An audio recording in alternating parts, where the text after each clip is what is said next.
hours. 3 hours. And then if we play or qualify, it takes like 5 hours to 6 hours. Yeah. You're on. All right. How's everybody doing this morning? All right. Any questions? It's just hard questions. Okay. Yes, ma'am. I have a question on the first one. All right. The agencies. Just come up with 2 or 3 that were part of the New Deal. Just do it together. Yep. Okay. Does that work? Yep. Do we like abbreviate the name? If you abbreviate the name, just tell me kind of what it is. Okay. All right. Is everybody good? As good as I can get. All right. Go ahead and throw your notes up. Sorry. Go ahead.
All right.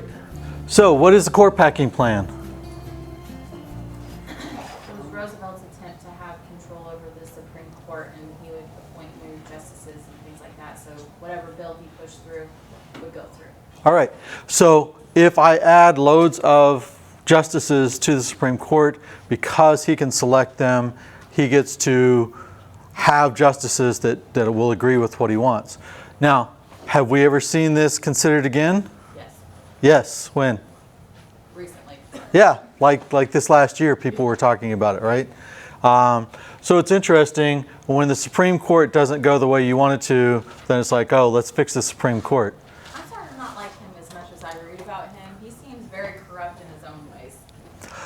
I think presidents have positives and negatives. So, all right. That pretty much answers the question. If you had something like that, you are good to go, right? So, let's go back. 1932. Herbert Hoover is the president, right? If you are the Republican Party, do you renominate Herbert Hoover? And this is an opinion, so you can't be wrong. No, why? Was the man who was sitting there when the whole country fell apart. Okay, he's the man that everybody looks at and goes, this guy's responsible for the Depression. I agree with him. Okay. The Republicans kind of do the same thing, except they're like, wait a minute. Is any Republican going to be elected at this point? And so they said, you know what? Rather than let somebody take the hit for the Depression, we'll go ahead and run Hoover again, because if you're going to vote for a Republican, you'll go ahead and vote for him. And most people are not, so we'll just go ahead and concede this election. The Democrats select a guy named Franklin Delano Roosevelt. Roosevelt is kind of a distant cousin of Teddy Roosevelt, but he's a very, very different guy, right? Hoover campaigns, we are going to get through this together. We are going to make it. Roosevelt campaigns on, we will use the entire might of the federal government to get you through the Depression, to beat the Depression. Now, if you hear those two things, which do you think you're most likely to vote for? Yeah, we are going to use the entire might of the federal government to make it through this Depression. And that's what people go with. He says we're going to have a new deal, a new opportunity for all of those people who are out there and struggling. And so he winds up getting 57% of the popular vote, which is less than Harding. But if you look at the Electoral College vote, he pretty much takes this one, right? This is not the worst that we will ever see shellacking of a candidate. That comes next election. All right, so once he becomes the president, what is his New Deal? Exactly, he doesn't really know. So his thought process is, we will figure it out as we go. In the military, they used to say, throw it against the wall and see if it sticks, right? So that's his plan. Throw it against the wall, see if it sticks. And so he asked for broad executive powers to wage a war against the emergency, as great as the power that would be given to me if we were in fact invaded. Think about what he just stated. When was the last time, and we will ignore Pancho Villa for just a second, when was the time that the U.S. was invaded the last time? 1812. 1812. I mean, this is 1930s, right? And he's saying, I want the power that would be given to me. So how much power did Wilson have during World War I? I mean, if you talked against the government, you went to prison. If you talked against the war, you went to prison. He told factories what they were going to make. He told factories how much they're going to charge for things, right? Roosevelt wants more power than Wilson had. So this is a really big ask. He wants centralized planning and control. So I am going to, from the federal government, figure out what the U.S. needs and be able to dictate to everyone what they can have, what they don't have. What factories can do, what they will make, how much they will charge. Now, Congress is filled with Democrats, right? So this should be super easy, correct? Now, this is the weird part. There are Democrats and there are Democrats, right? And still the case. Are Southern Democrats the same as the Northern Democrats? No. The Southern Democrats are very conservative, very focused on individual rights. And so when he starts pushing this, even though Congress is filled with Democrats, not all the Democrats are agreeing with him. So finally, one of the last things he starts working is, instead of saying, hey, I want you guys to get a group of people, come up with the best answer, he decides, you know what? I want to get people with diverse perspectives. I want you to come in and argue in front of me, and I will determine what's best based on the argument that you give. So he becomes the final arbitrator of everything that goes through, right?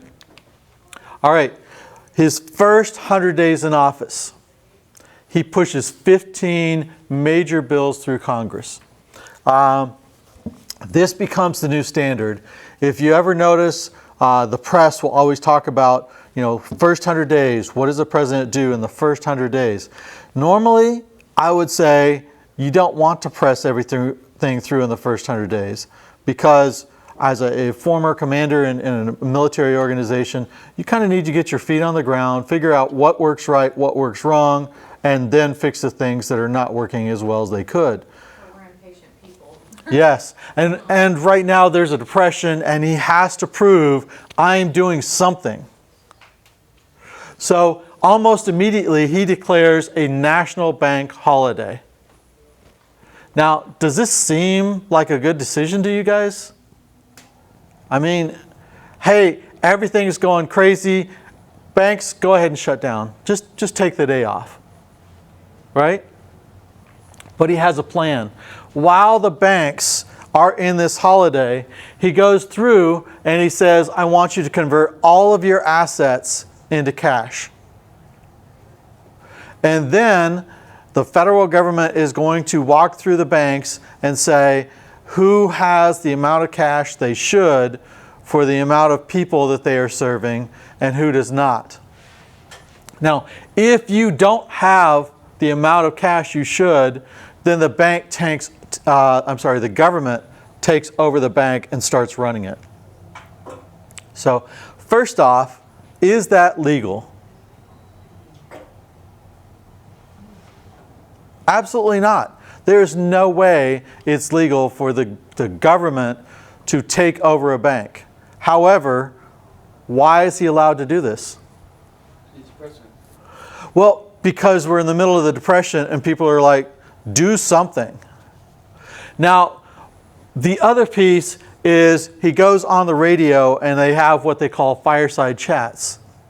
So on the radio, he starts telling people, hey, I'm shutting down the banks and I'm going to determine which ones are good and which ones are not good. If it's a good bank, then we will let the bank go ahead and operate. If it is a bad bank, we will take over it. Is that comforting to the people at the time? Yeah. They're like, okay, so if you reopen my bank, then it's okay, it's safe. And he says, put the money back into the bank.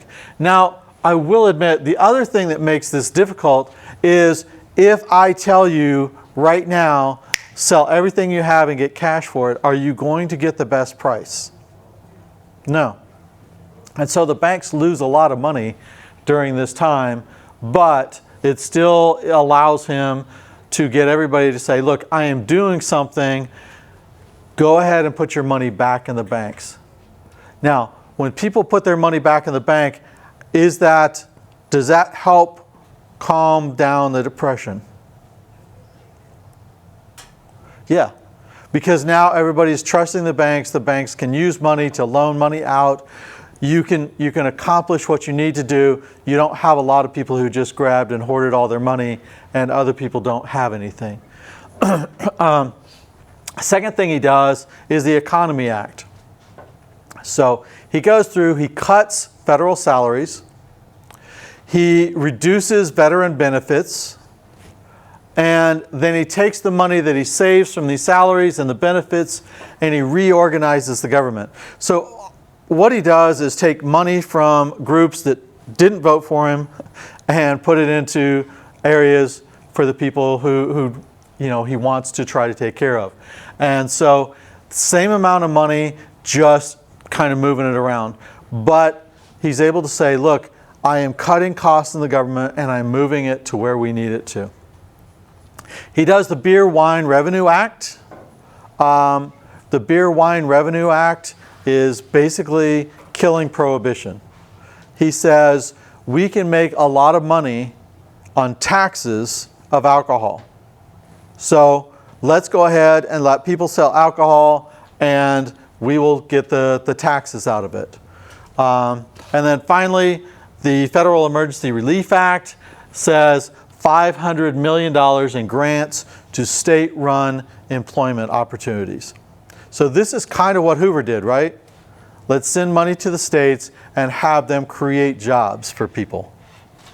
So this is his, we're going to make things work.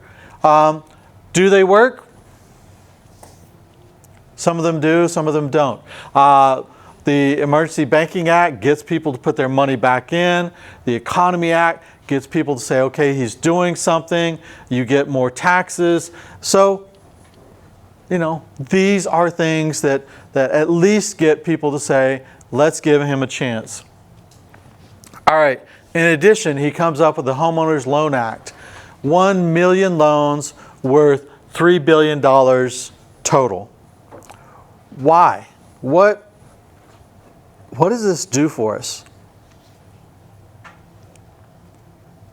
What is one of the big problems we have during the Depression? Okay, unemployment. And if you're unemployed, You don't have money to pay for your house and stuff. right, you can't pay off your house and the banks take your house, right? So let's walk through that. If everybody is losing their house, who is the bank going to sell these houses to? Nobody, because no one's going to buy them. And the banks don't want the houses, right?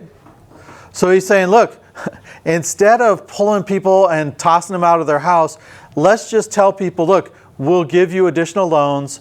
You just stay in your house. You take care of your house. Then you reduce your homelessness and you don't have a glut of houses on the market that people can't buy. So this is a way to kind of keep people covered. Then the Glass-Steagall Act says, look, if you have $5,000 in the bank, I guarantee that $5,000 will stay there. So for the people that didn't trust the banks, even after the Banking Act, now they can say, look, I can put $5,000 in because I know at the end of the day, if I put that money in there, it's guaranteed to be there. What's that? I said that's a lot of money, especially back then. Yeah, it is a lot of money. And so this means that a lot of the poorer people can absolutely, everything they own can go in the bank and they can trust that it will be there.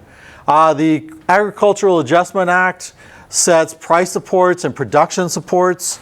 So here, I only want you to grow this much grain. I want you to grow this much corn, this much wheat, and we will pay you and we will make sure that you get the right amount of money, or at least what we determine is appropriate for you to get on these crops.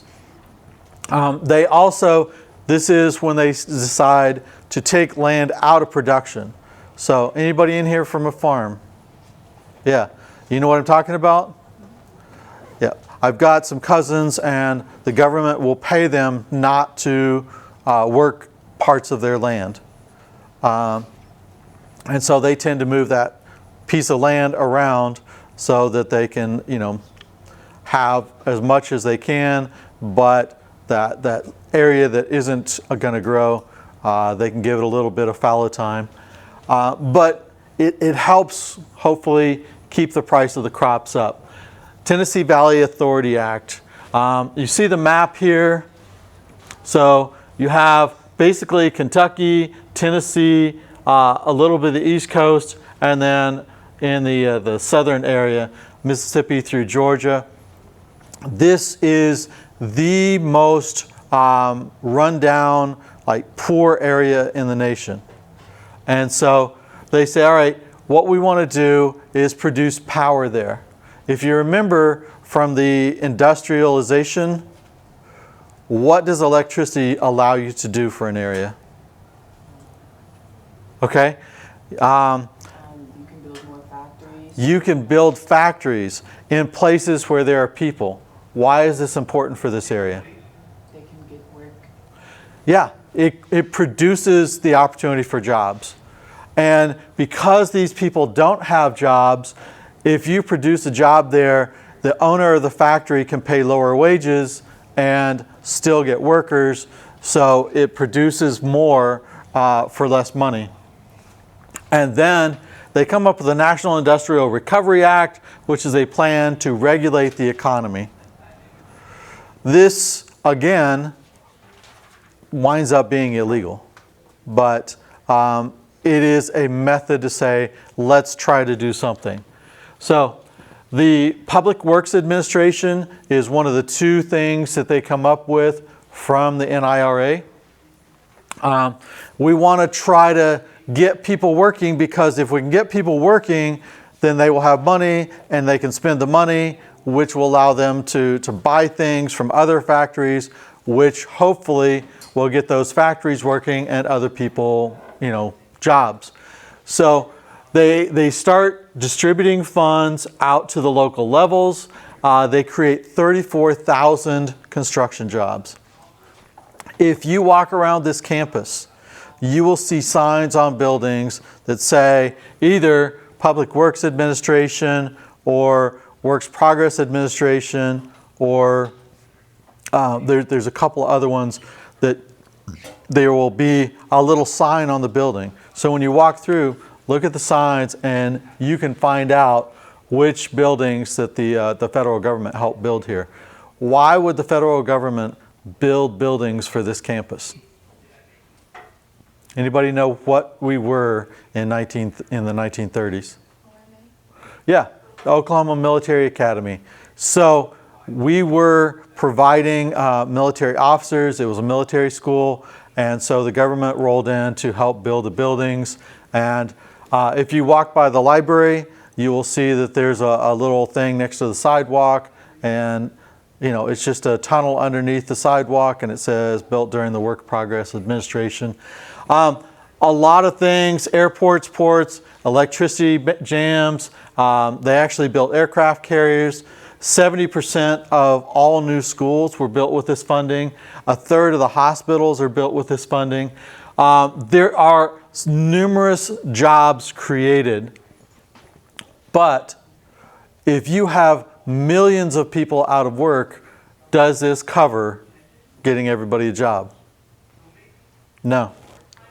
All right, so the next thing is the National Recovery Administration, and they get together. At first they were trying to say, let's force everybody to have the same prices, to increase minimum wage, to reduce the hours everybody works.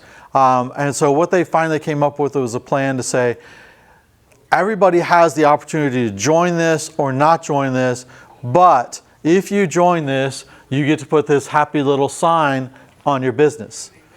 And then we tell everybody, you need to support the businesses that have this NRA sign.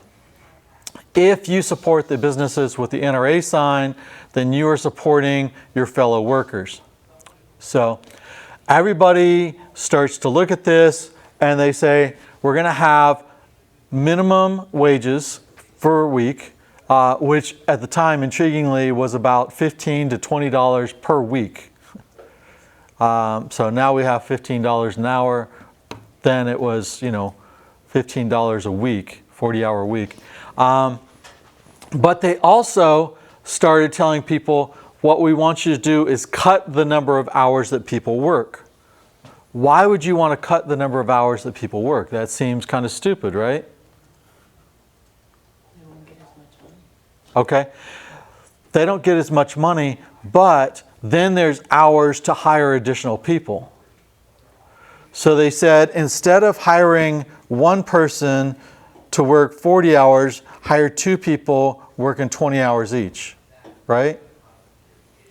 And then more people get money, more people have a job, and less people are going to be homeless. So they start pushing. 2 million employers press with this. It stops the competition because everybody is told, hey, this is what you can charge for things. Now, it's a minimum wage, minimum cost, but everybody knows this is kind of the cost to run with.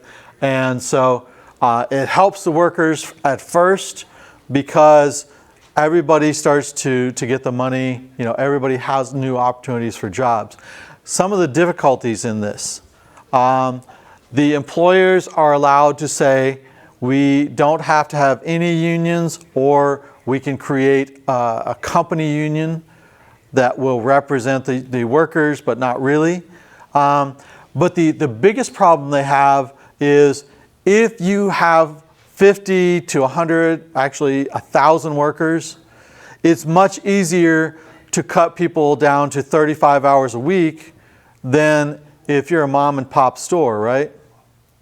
If you're a mom and pop store, can you afford to cut your hours and hire someone else? No. And so all of a sudden, a lot of these mom and pop stores are like, wait, we can't do this. And so at first, everybody loves this. This is like, okay, we are going to do something. We're going to make this work. But over time, public support kind of goes down. Once public support for it goes down, people take it to court, and the Supreme Court says, yeah, this is not legal. So in 1935, they declare it unconstitutional, and it has to go away. All right, the Civil Works Administration. Again, the Civil Works Administration is job creation. We're going to make jobs so that people have an opportunity to have money. So again, why doesn't Roosevelt just hand money to people? There's got to be an outcome of it, some type of production, something that can sell. Yeah, you want production. And again, in the 1930s, no one would consider just handing money to people. Okay, I should be very cautious with that. The vast majority of Americans would never consider just handing money to people. They would say, people need to work, people need to do something. So you have a lot of jobs. They build roads and bridges, they repair pipelines, they have airports, 40,000 schools are built. So again, this kind of builds on the previous opportunities. This one is interesting. It hires teachers for rural and adult education. Why do you think this might be important? If you're trying to improve the ability of people to get jobs, what is something that everybody needs? They need to learn about it. Okay. Rural areas are very, when you talk about people that don't have high educations, getting them an education where they have a better opportunity to get a better job. Same could be said for adult education. You get a degree that's going to be higher than what you already have, so you can end up getting a better job at the end of the day. Yeah. So at this point, a lot of the people in the rural areas, a lot of people in the very poor areas have never gone to school, ever. And so you're bringing in teachers who are teaching them to read and write, do basic math, which allows them to be workers. allows them to go in and work in factories because now they can read the signs that say, hey, this is what we want you to do, or this is a safety thing, right? So you have to get the teachers. Now, the thing that it becomes the most argumentative, the thing that becomes something people are really angry about, they also hire writers and artists. Now, I know we got a fine arts department here, so there might be somebody that says, no, this is a good thing. But if you don't have any work and you are out of your home and you're starving and you're seeing somebody get paid to paint pictures, there's a lot of people that are like, wait a minute, no, I'll go out and build a road. Don't pay somebody to write a novel or to paint a picture. Make them get out and do something like the rest of us are doing. So again, immediately there's a lot of people who are like, okay, we're doing something, but over time people are a little concerned. Roosevelt actually closes this himself because he's very concerned that there's going to be a group of people who are always going to have to work for the government, or that they won't go out and find a different job. So he's like, all right, we're just going to close this. All right, the Civilian Conservation Corps. This is a different idea. So try to not be horribly obnoxious as I say this, but basically it's set up for 18 to 25-year-old young men, right? Why do you want jobs for young men? Because they're more fit and capable of doing some of the harder jobs. Okay, it could be because they're more fit. Let me ask some really obnoxious questions. If you guys are paying car insurance, who pays the most car insurance? Young men. Young men, why? They drive the most? No, they. Because of girls.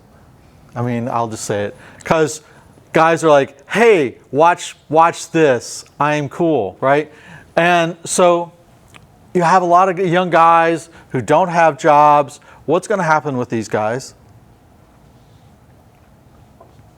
They're going to get bored and they're going to start doing stupid stuff. And I was a guy, so, I mean, I will admit, I did some stupid stuff in my life, right? It's that old hold my beer thing, right? Right before someone dies. So you want to find a way for these guys to work. You pull them out of the city and you get them doing something with themselves. And then what do they do with the money? If they work for $30 a month, but you're taking care of the place for them to stay, if you're taking care of a place for them to eat, what do they do with their money?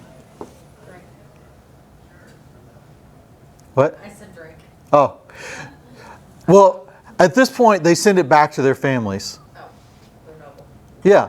And the government helps them. They're like, no, send this to your mom, right?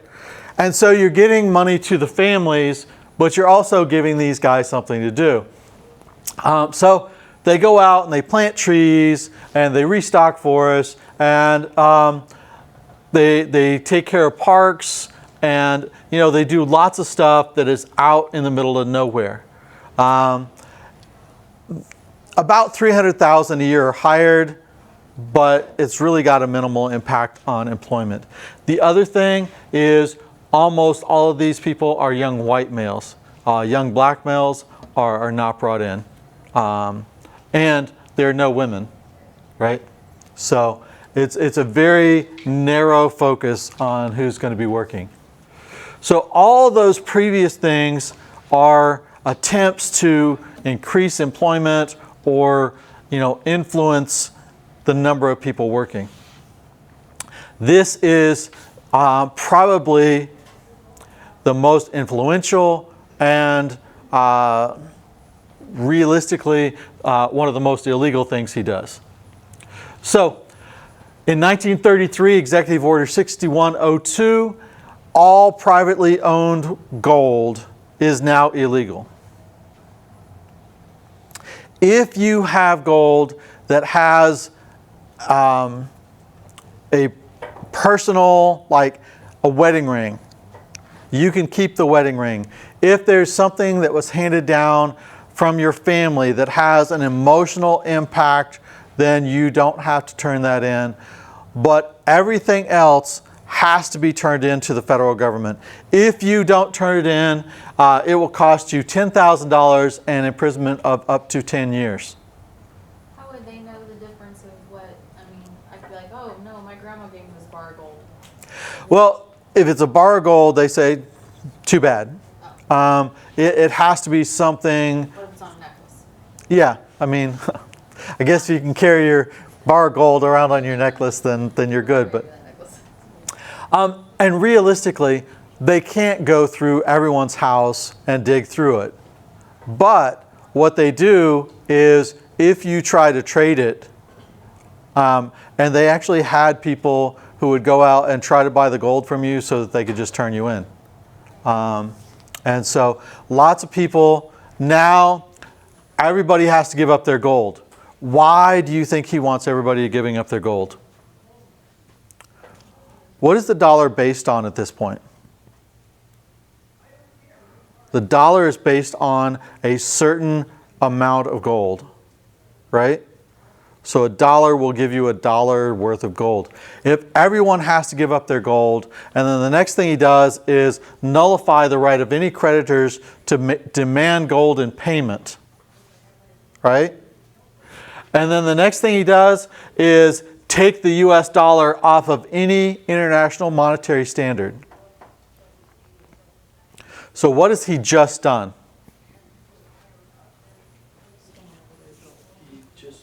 Created the dollar as more valuable. I don't know. Okay, he just took the dollar completely out, and there's nothing for the dollar to balance against, right? And so once he gets it back on in 1934, the value of the dollar used to be $20 for an ounce of gold. Now it's $35 for an ounce of gold. What happened to the value of a dollar? It dropped almost in half. Right? I'm not understanding this conversion at all. Explain it to So me. the dollar would get you $20 Yeah. 67 an ounce of gold. But the gold prices went up, so you'd have to pay $35 to get the ounce of gold. Okay, thank you. You explained that. Yeah, so that's why it drops and then the price go higher. I got you. Yeah. See, I was thinking like, yeah, I I was was- thinking like $35. Maybe my math is off this morning. All right. Yeah. So now $35 is what $20 used to be worth. Does that make sense? Yes. All right. So when he does that, what does that do for poor people? Can't get gold. Or it's harder to get it because Right. you don't have the money to pay for it really. Because they're not even making that in a month. But the weird part is, what this does for poor people is actually help them.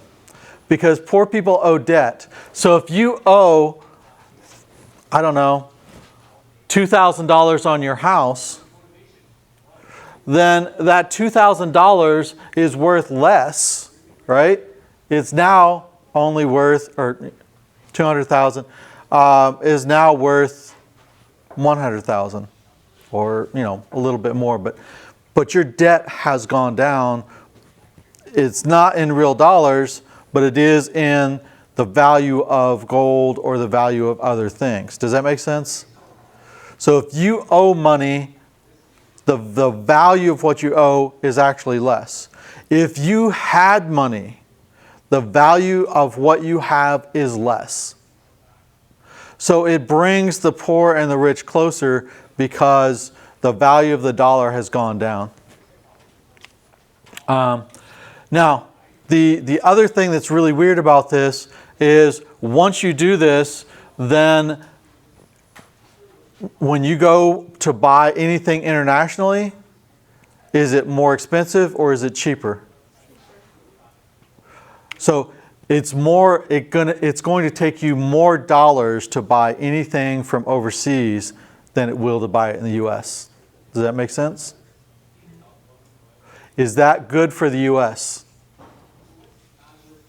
It actually winds up because now if I want to buy a Mercedes, the Mercedes has just almost doubled in price, right? But if I want to buy a Ford, the Ford's the same price. That makes sense?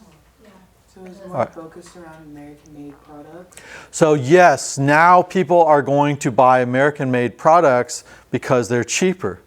Now, what happens overseas? If you want overseas people to buy your stuff is cheaper. So his intent is forcing people to buy American, both overseas people and Americans. And so it works. The value of the dollar is worth a lot less, so everybody starts to do this. Now it ticks off most of the world because they're all like, wait a minute, this isn't right, this isn't fair. Now everybody is going to buy your stuff, not our stuff, so it makes our depression worse. But it's the way to kind of force people to go back to Americans. So what's the impact of the New Deal? Everybody likes it. Everybody's like, okay, he is doing something. He is making a difference. There is some impact. They add 4 million jobs, but there's still 9 million unemployed. So we still have 17% unemployment. It is a plus. It is moving, in a small way in the right direction. But there's still a lot of problems. Commercial farms are increasing because people are losing their farms. They can't afford to keep them, and it becomes easier for large corporations to buy the farms. And he actually increases racial discrimination within the federal government again. So, is there anybody that doesn't like what he's doing? Yes. So, on the left, you have Huey Long. Huey Long is a populist from Louisiana, and he says, share the wealth. What we need to do is tax all the rich people loads and loads of money, and then we will give that money to the poor people. People still talk about that, right? Again, one of the problems with this is how much money can you tax from the rich? Are there enough rich people? How far down will you need to go to be able to take care of the poverty? And at this point, you have 17% of the people who are unemployed. So you will have to take care of almost 1 out of every 5 people. How much money can you get from the rich? Townsend. Townsend's from California. So just by the way, Huey Long's in the center, Townsend's on the left, and Charles Coughlin is on the right. So Townsend is from California. He says, you know what? This morning I went out and I saw these old people and they were digging in the dumpsters for food. That's horrible. We should never have old people digging in the dumpsters for food, right? And everybody goes, oh, that's horrible. And he says, so what we need to do is let's give $200 a month to everyone over 60 who's retired so they can have money to eat. And we will tell them you have to spend that money every month. Yes, ma'am. Oh, you just answered the question I was about to ask, if they were getting it monthly or if it was just a one-time deal. Oh, no. Every month they would get $200, but they have to spend all of it. And he says that will get money into the economy. Now, that sounds like a really good idea for old people, right? But if you're given $200 every month to old people, what happens to the young people that have 2 babies at home? We're getting taxed. Yeah, I mean, they're not getting the money, and the more money you put into the system, the less the dollar is worth. So, he's trying to figure out how do we help the old people. And Huey Long is like, how do you help all the poor people? Charles Coughlin comes up with a different idea. He's like, let's coin silver. This is what they did during the populist time. We'll coin silver and we'll reduce the value of the dollar further.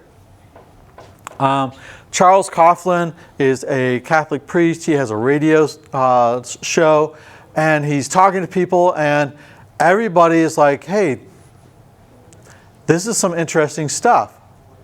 Until all of a sudden he says, you know what? There's a guy we should be thinking about. Over in Germany, there's this guy, and he's doing amazing things for their economy. We should do the same thing that this German guy is doing.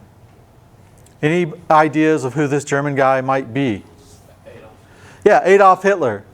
And so at some point he starts to say, hey, let's start doing what Hitler is doing. And after people start seeing what Hitler's doing, they're like, maybe not. Maybe let's not do that. So he has people on the left that are pushing against the New Deal. He also has people on the right. The American Liberty League basically says, they're libertarians. They're like, hey, get the government out of our business. Stop telling stop telling factories what to do. Stop telling employers what to do. Stop creating jobs. Let people do their own thing. There is not a whole lot of these people at this point, right? If you're one of the 1 in 5 that don't have a job, you're like, no, we want to do this. The last group is the Supreme Court. Once 1935 starts, the Supreme Court starts overturning a lot of the New Deal. So for 2 years, they're like, let him do whatever he needs to do. We will try to, we'll let him get by with things if that will help us. But in 1935, there's a guy who actually is selling gold. The guy who is buying the gold from him says, all right, now I'm turning you in. So he is going to jail for 10 years, right? He takes it all the way to the Supreme Court and says, this is not right. The U.S. government can't take my gold. This is illegal.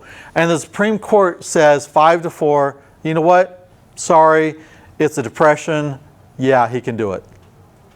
But in 1935, a little later, they say the railroad pension is, you cannot force a company to give people a pension.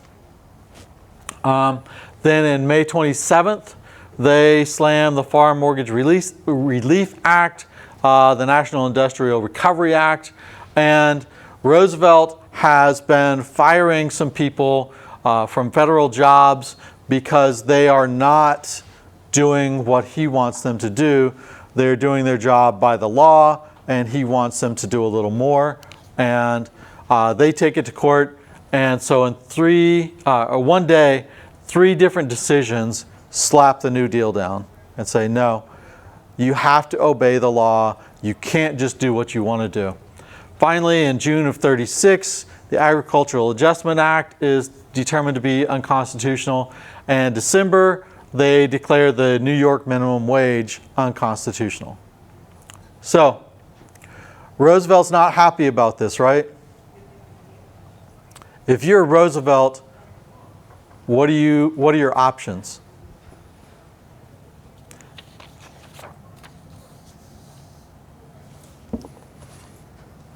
You can either throw your hands up and quit, or you can try something else. Okay. He could either say, man, I can't get this through the Supreme Court. So again, why are people wanting to expand the Supreme Court now?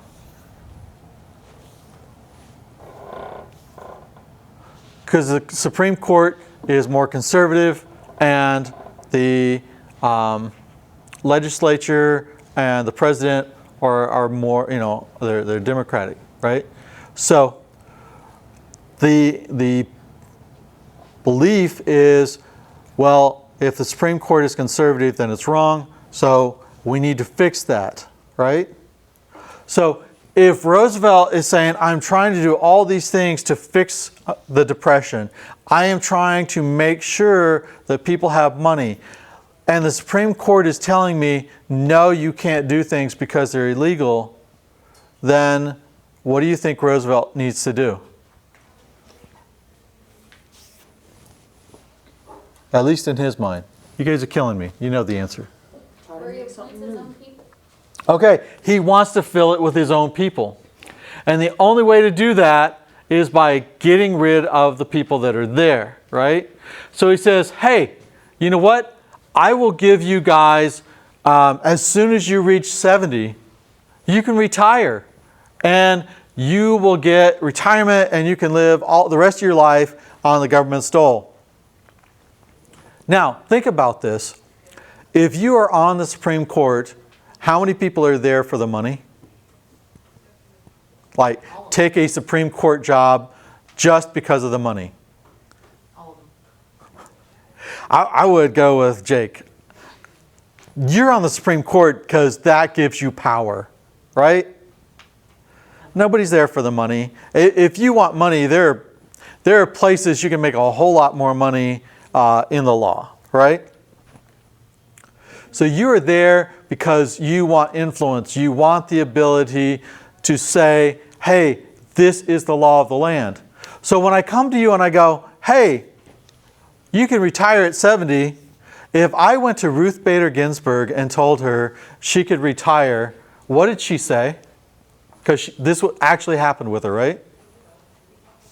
Do you guys remember that? The old crippled wooden lady. Did she say no? She did. She's like, I'm not leaving. And a lot of people got mad at her because she waited. I mean, she died I was like, how under old Trump. was she? Yeah. But a lot of the Supreme Court justices do that. They will stay on the Supreme Court until they die or until their health does not allow them to be able to be effective anymore, right? So it's not about the money, it's about the power. So when he says, hey, you know what? If you are 70 years old, okay, you know what? I skipped a few things. So I'll go ahead and continue, but then I'll dive back. He says, if you are 70 years old, you can retire, and they all say no. Right? All right, so I'll dive back. Right before the election, he feels like he needs to do some more things. The Supreme Court is killing things, so he's like, we have to do something different. So he starts the Works Progress Administration. Does that sound like anything else? Yeah, this is the WPA. He had the PWA before, right? It's almost the same thing. Creating jobs for workers. And it has about the same impact. Then the National Labor Relations Act guarantees collective bargaining for the workers. Social Security, what does Social Security do for you? So when you get older, you can not work anymore. Yeah, it takes my money now so that later they can give my money back to me if they choose to. Yeah. And so it's kind of a forced savings account. It's supposed to take care of old people, people who are handicapped and are unable to be employed, and children who lose their parents. So it's a way to kind of say, look, let's take care of the people. Who does this respond to, if you think about it?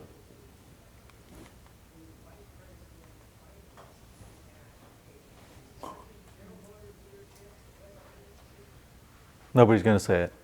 Come on. Francis Townsend. Francis Townsend. What does Francis Townsend want? Give the old people money so that they can live. There you go. So what does Social Security do for you? It gives old people money so they can live, right? The Revenue Act is also called the Soak the Rich tax. It removes loopholes in the tax laws, and if you are in the upper, like the wealthy part, 75% tax.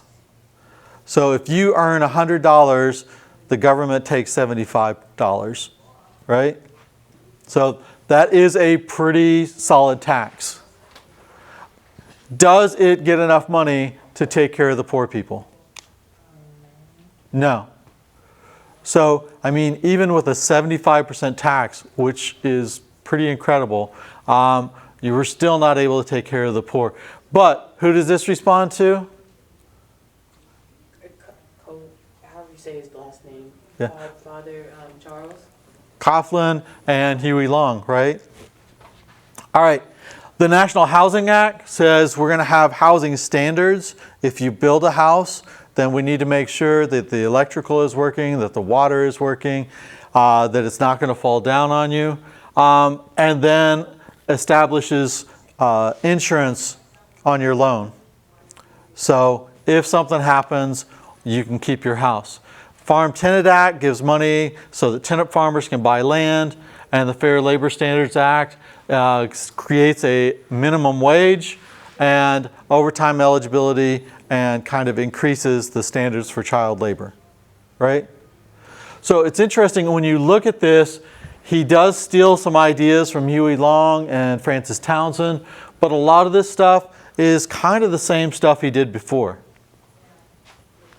All right, so 1936, do you think the Democrats want to nominate Roosevelt? Absolutely. Loads of people are like, okay, Roosevelt did something. It may not be working. I may still be in a Hooverville. I may still not have any money. I may not have a house, but he's doing something, right? So the Republicans nominate Alf Landon, and I really feel bad for Alf Landon. They can't nominate Hoover again, right? Why do you think they select Alf Landon? Is it nobody? He is the only person in the last 4 years, the only Republican who has won a state level position. The Republicans in Kansas got Alf Landon elected to be governor.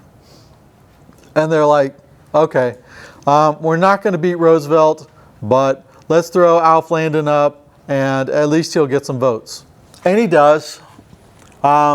He gets Maine and I think New Hampshire. Everybody else, Roosevelt wins 60% of the popular vote. Again, this is almost what Harding won, but the electoral vote is the most lopsided electoral vote in the history of the U.S. All right, and this is when we get back to court packing. I got too excited about it, kind of started early. So he tells everybody, you can go ahead and retire at 70, and they say no. So is there anything in the Constitution that says how many justices you have to have on the Supreme Court? No.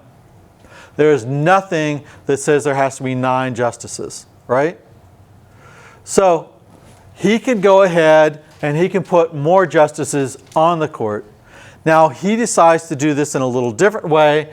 He says, you know what? If you don't retire when you're 70, then we will give you an assistant judge. Now those assistant judges will have voting rights, because if they're just an assistant judge and they don't have voting rights, does it help his plan? No. So he wants assistant judges with voting rights. This means that there's, instead of 9 judges, there are 6 judges that are over 70. And now there will be 15 judges, right?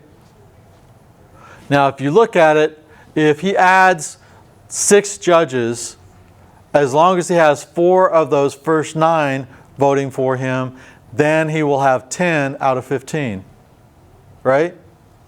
So he should be able to get everything through. He says that this is because the Supreme Court justices are too old and are not able to do their job well, so he's got to help them. Now, is this truly the case? Is the Supreme Court not able to get things done? It's just a ploy to be like, oh yeah, You're getting old, you're not doing your work correctly, here's some people to help you out, but they All weren't right. doing what they needed to do. So yes, what happens is they weren't doing what he was wanting them to do. They were doing their job because they were declaring New Deal things unconstitutional. He just was like, no, you're not doing it the way I need you to do it. So he goes ahead and he starts pressing with this. The public is initially, like, some people said, yes, this is a really good decision. Other people say, no, this is not so good. This would have allowed him to continue and to, do a lot of the New Deal stuff that he wanted to get done. However, if I put 6 new justices in, what happens when the next president, who is a Republican, gets into office and has a Republican Senate and House? The Supreme Court won't agree with them. Okay, the Supreme Court won't agree with them, and now with this standard, what should I do? More Pack judges. more judges. I'll add another 10 judges. And then when the Democrats get back into power, then we'll have to add another 15 judges, right? And pretty soon you will have 247 Supreme Court justices. And truly at that point, is anything going to get done? No. And so Congress is like, wait a minute, this really makes no sense. If you look at this, then you're going to sit down and say, the Supreme Court is going to just continue to grow and grow and grow. We don't want this. And so the House just kills it. And the Senate Judiciary Committee doesn't want to vote on it because they're afraid people will not vote them back into office. So they just kind of put it to the side and don't do anything. All right? Over time, everybody realizes it's dead, but the threat is enough that 2 of the justices start supporting the New Deal, and so they start voting for the things that Roosevelt wants to get passed. So the other thing, Roosevelt is the only president that has 4 terms in office. So he outlives and he stays in the presidency longer than most of these justices live. And so he is, by the end of his time, he is able to nominate all but 2 of the justices on the Supreme Court. So it winds up in the long term that he gets what he wants, because then you have a liberal Supreme Court for decades after that that doesn't change. Whereas if he had not done that, when Eisenhower became president, we would have had a more conservative, Republican-leaning Supreme Court. Because of this, the Supreme Court stays liberal for decades. So, all right. One of my students provided me this. And I liked it enough that I wanted to, go ahead and let you guys see it. All right. And I will admit, back during the Duncan era, I liked the Spurs. So, this was a nice touch. All right. So, I will say, there's a whole lot of New Deal stuff, right? How many New Deal organizations are there? Loads and loads and loads. So there is a question. I wanted you guys to at least look and see how many New Deal organizations there were. But I will say, for the midterm, I will not ask you to name the New Deal organizations. All right? Because I know it gets confusing, and some of them were just for a short time. And like I said, you have the WPA and the PWA and the CWA. At the end of the deal, at the end of the day, what I want you to recognize is Franklin Roosevelt did a lot of stuff to create opportunities for people to have jobs. And some of those things were legal. Some of those things were not legal, right? All right. So I'm going to have to figure out what I'm going to talk about for a little bit. But until then, let's go ahead and walk through this. What are some of the agencies that Franklin Roosevelt created with the New Deal? CCC, I think, is one of them. Okay, the CCC. So it's the Civilian Conservation Corps. Who does that grab? Young men. Young men. At 25. Yeah, 18 to 25, going out into the forest, going out into areas and working away from the cities. All right. What other organizations are there? Okay. So CWA, what do they do? With people directly on the government payroll. Okay. So basically creating jobs that the government is paying people to do. All right. The FDIC. Okay. So they don't create the FDIC, but they create the Forerunner. Yeah. So there is an insurance company that takes care of your money up to $5,000 in the bank, right? All right. Anything else? Social Security. Social Security Administration, which does what? Gives money to old people and people that are unemployable. I said the FERA, Federal Emergency Relief. Okay, the Federal Emergency Relief Administration. And again, what are we doing? We're creating jobs, opportunities for people to come up with something to do, right? All right, so lots of stuff, right? All right, who are the 4 biggest critics of the New Deal? This is one that a lot of people struggle with. Huey Long. What does Huey Long want? Tax the rich, give to the poor. Yes, tax the rich, give to the poor. Okay, Mr. Townsend, what does he want? Give money to old people, $200 every month as long as they spend it every month. All right? And Charles Coughlin. Charles Coughlin. And what does Charles Coughlin want? Gold, silver coin. Yeah. He wants to coin silver and reduce the value of the dollar, right? The 4th one, and this is the most important one, there were some guys on the right, but they weren't super important. Who is the one that ticks Roosevelt off the most? Supreme Court. The Supreme Court. The guys in the black robes that can basically say what he's doing is illegal. So those are the 4 that I was looking for. All right? All right. What is the court packing plan? To get the justices out and have like the justice that will agree with any plan that he pushes out. Didn't work out that way. They ended up, he was like, oh, we'll get you assistance for you. I know. That's kind of basically what it was. Okay. So the Supreme Court isn't buying off on the New Deal. So he's like, all right, we're going to go ahead and everybody can retire and I'll replace you. And they went, nope, we're not retiring. And he's like, okay, if you're over 70, then I am going to give you an assistant judge, and those judges will have the right to vote, which would increase the size of the Supreme Court from 9 to 15. Thankfully, the people at the time were really smart, and they said, this is insane. You don't want to do this.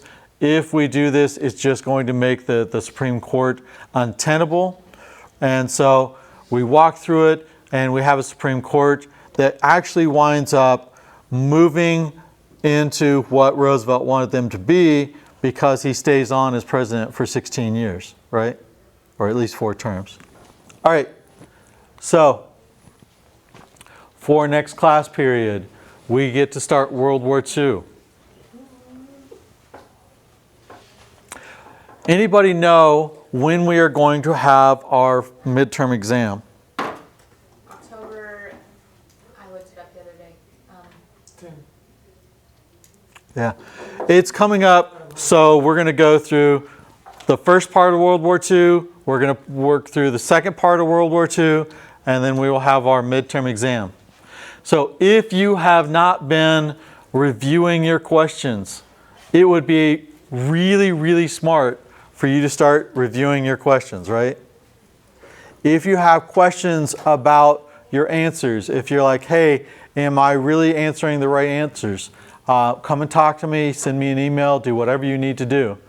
But start thinking about that. What about your papers? Yes, ma'am. I was gonna ask you how the midterm is set up, multiple choice, short answers. No, I'm obnoxious. I hate multiple choice and I hate pick the answer. So in my mind, I want you to show me what you know, not can I trick you. So what I'm going to ask you to do is write me out a paragraph, sort of like the quizzes. It's exactly the same thing, right? So, Questions? what's that? How many questions? 10 questions. Just 10? Yeah. Okay. So go through, make sure that you can answer all of the questions, and if you can have a solid answer to all of the questions, you should be good. I will say I am looking for a little more on the midterm than I was on the quizzes, and realistically, I gave you all the information on every quiz in class, right?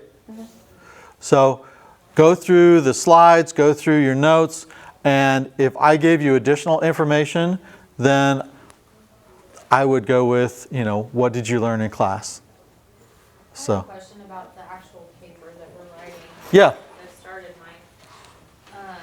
When do you want us to be able to take it over to the writing center so they can do it with us, so like work with it? Okay, the paper due to the Writing Center is the day, I don't remember the date, but it's on the syllabus, and when it says it's due to the Writing Center, it has to be to the Writing Center before that date.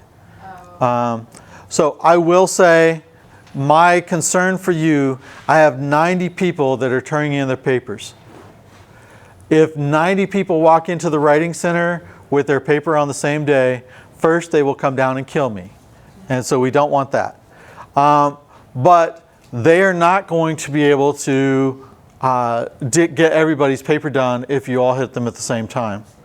So I highly, highly recommend that you go to the Writing Center early and you take the paper in and you let them look at it and you're done. If you wait till the 15th and they tell you we don't have any more appointments, then the paper's late, right? So please coordinate with them. You can actually make an appointment with them now and get your paper scheduled for the day it's due if you need to. But make sure you get in with them because you don't want to wait till the last second and kind of be in a world of hurt.